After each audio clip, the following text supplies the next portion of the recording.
Ok, vamos analisar isso.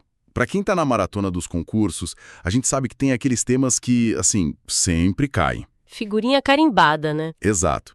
E direito administrativo, constitucional na parte municipal. É um deles.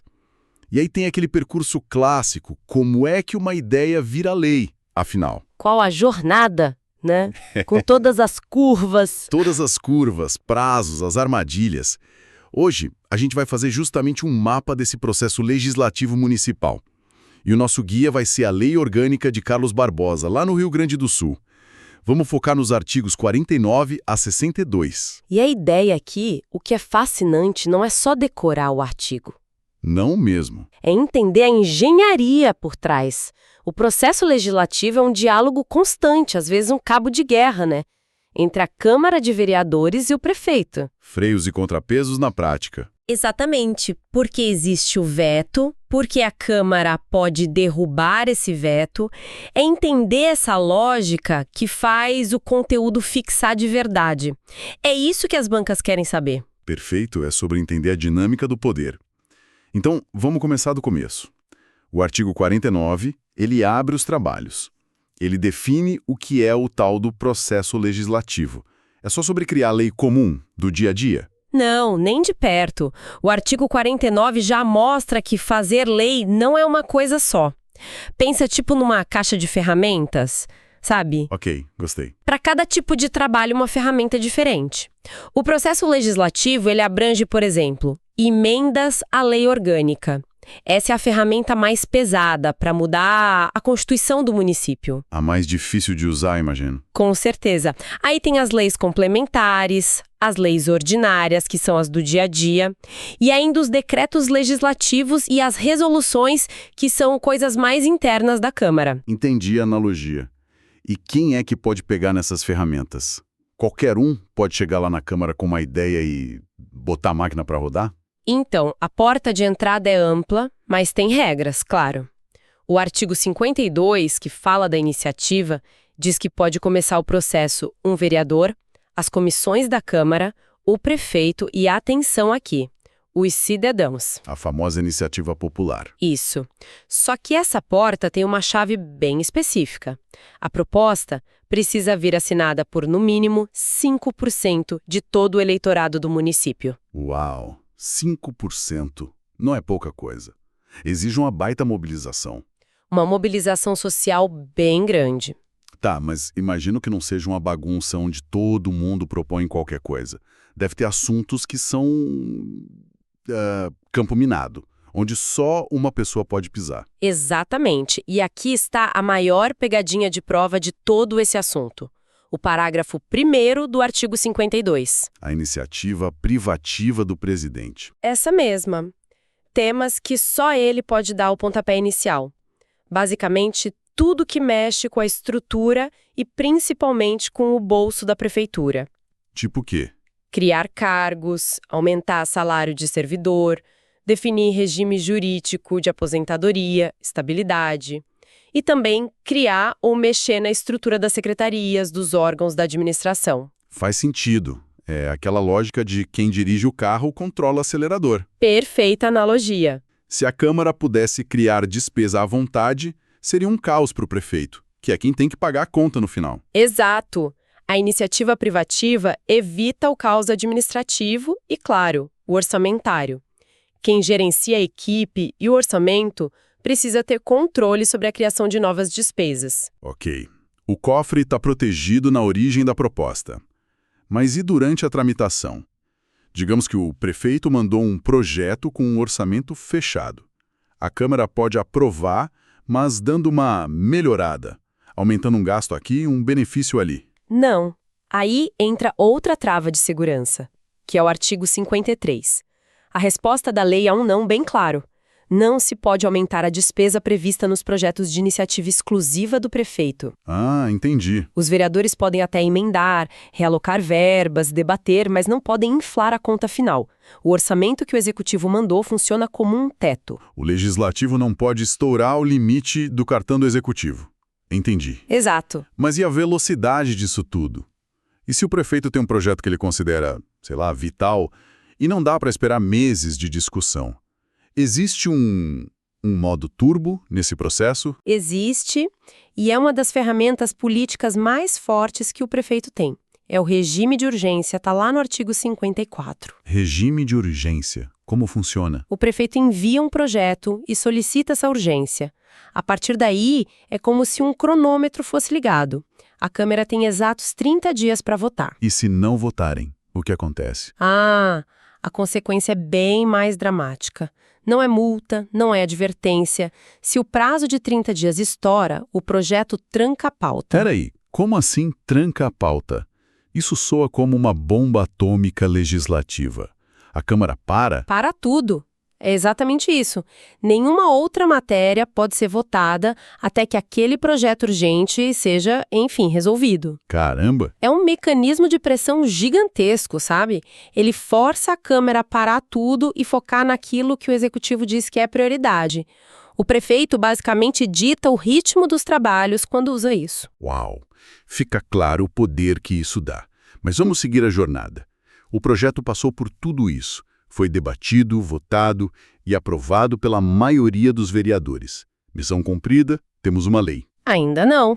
O projeto venceu a batalha na Câmara, mas agora ele vai enfrentar o chefão final. A mesa do prefeito.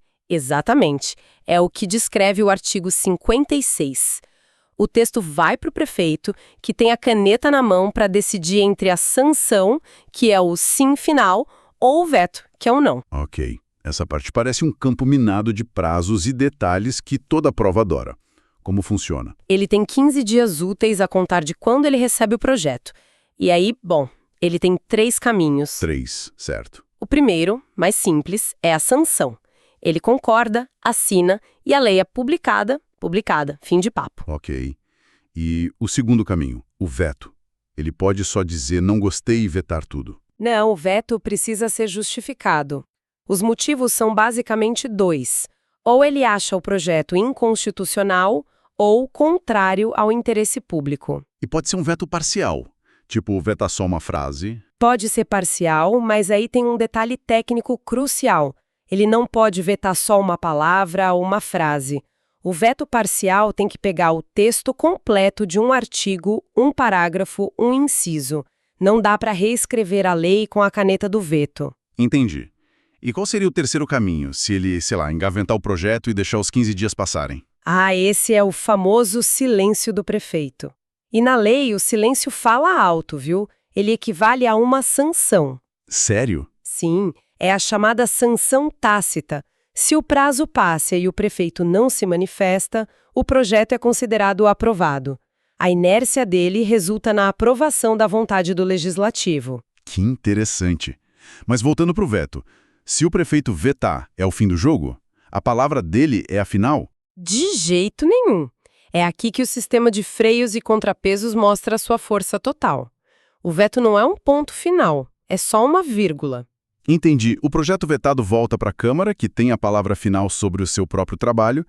Os vereadores têm 30 dias para analisar esse veto do prefeito. E para derrubar o veto, basta a maioria simples, quem estiver lá no dia? Não, e esse é um ponto de atenção máximo para qualquer prova.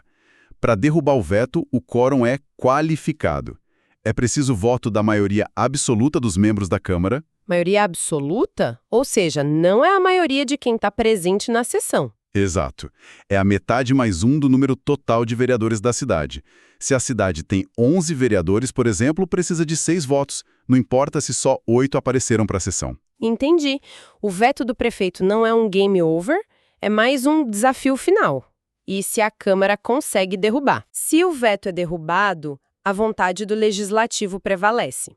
O projeto volta para o prefeito, agora com uma ordem de promulgá-lo em 48 horas. E se ele não o fizer? Se ele se recusar ou não fizer, o próprio presidente da Câmara assume e promulga a lei.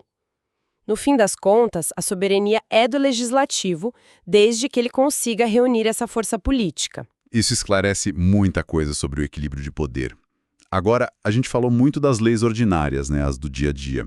Mas e para mudar o manual de instruções do município? A própria lei orgânica? Imagino que aí o cadeado seja bem maior. Muito maior. E com toda razão, né? O artigo 51 cuida disso. Mudar a lei orgânica é um processo deliberadamente mais difícil, para garantir estabilidade. E como funciona? Primeiro, a proposta já é mais restrita. Precisa vir de, no mínimo, 1/3 dos vereadores, do prefeito ou daqueles mesmos 5% dos eleitores. Depois, a votação é em dose dupla, em agosto e em outubro, com um quórum de 3/5. Dose dupla? Sim, o projeto é votado em 2 sessões, com um intervalo de pelo menos 10 dias entre elas. E o mais importante, para ser aprovado, precisa do voto favorável de, no mínimo, 2/3 de todos os vereadores. Nas 2 votações? 2/3. É um muro bem alto para escalar. É o que se espera para proteger a Constituição da cidade. Faz todo sentido. Agora, outra situação. Um projeto é debatido e, no fim, rejeitado. O vereador pode ficar insistindo, apresentando o mesmo projeto toda semana até passar? Não pode. O artigo 59 cria uma espécie de período de luto legislativo. A regra é que a matéria de um projeto rejeitado não pode ser reapresentada na mesma sessão legislativa, ou seja, no mesmo ano. Mas tem exceção. Tem uma, se a nova proposta for assinada pela maioria absoluta dos membros da Câmara. Ou seja, para ressuscitar um projeto derrotado, precisa provar que agora ele tem um apoio político muito maior. Entendi. E para fechar os detalhes técnicos, a lei fala em decretos legislativos, resoluções e leis complementares. O que a gente precisa saber sobre eles? São pontos rápidos mais importantes. Artigo 61. Decretos legislativos e resoluções são assuntos internos da Câmara. Ah, tipo, conceder um título de cidadão honorário. Exatamente. Por serem internos, não passam pelo prefeito. Aprovou na Câmara, o presidente da Câmara mesmo já promulga. Já as leis complementares, o artigo 62A, que foi adicionado em 2023, deixa claro que elas exigem um quórum mais alto para aprovação. Maior que as leis comuns. Sim, exigem maioria absoluta. Isso até mostra que a lei orgânica é um documento vivo, sabe? Que se atualiza para deixar as regras ainda mais claras. Então, quando a gente junta todas essas peças, o que a gente vê é uma jornada cheia de filtros. A lei nasce como uma ideia, passa pelo debate, que pode ser acelerado com a urgência, depois vai para o julgamento do prefeito, que pode vetar. E até o veto, que parece tão final, pode ser revertido. É um balé institucional bem complexo. Exatamente. E para quem estuda para concurso, o ouro está em entender a coreografia desse balé. Não é só decorar que o prazo do veto é de 15 dias. É entender o porquê. É entender que esse prazo faz parte de um sistema de equilíbrio.